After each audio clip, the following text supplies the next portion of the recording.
first 4 ships arrived in Canterbury from England in 1851, and we're told within days they'd organised a game down on South Hagley on the corner by Riccarton Road there, and there was a cricket ground formed almost immediately.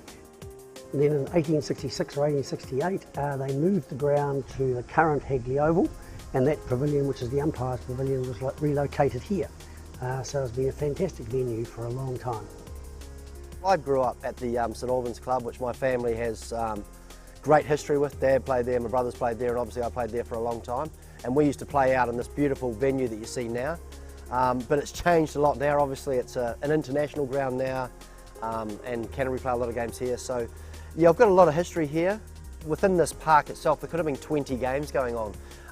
And the thing that I used to love, if your game became a little bit boring and there wasn't much happening, I had the opportunity to watch 6 or 7 other games and watch your mates playing in other teams. So look, there's always been an amazing history of cricket in Canterbury. The amount of Canterbury cricketers that have gone on to play for New Zealand, through my time anyway, has been pretty significant.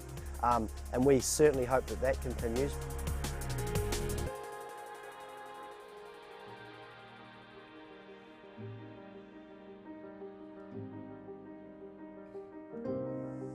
We obviously had those horrible earthquakes which caused a lot of devastation and affected, obviously there was loss of life which was absolutely tragic and devastating.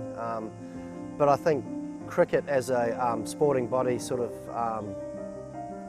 helped really bring Christchurch people back together. Some of the events that we ran here, as I said, internationals and just the club cricket, and it was a way for people to reconnect. So it was a pretty special time for cricket.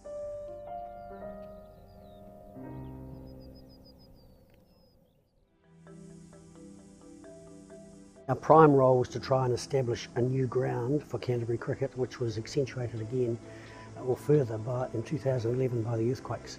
So when Cricket World Cup was announced here for 2015, we were given the opportunity to play the opening game here as part of the compensation for losing the Rugby World Cup immediately after the earthquakes.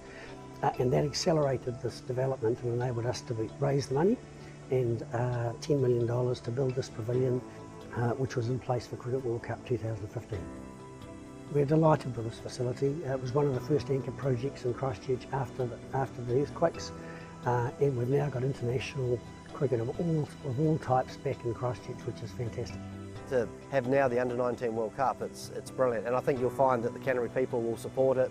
There'll be lots of crowds watching it because it's become a very, very entertaining level of cricket, and some of the cricketers we're seeing at under-19 level, they're only literally a year, some of them, or 2 years away from international cricket, and that's the standard that we're producing at that young age now. So it's wonderful to see the up-and-coming players of I guess the world in the next year or two.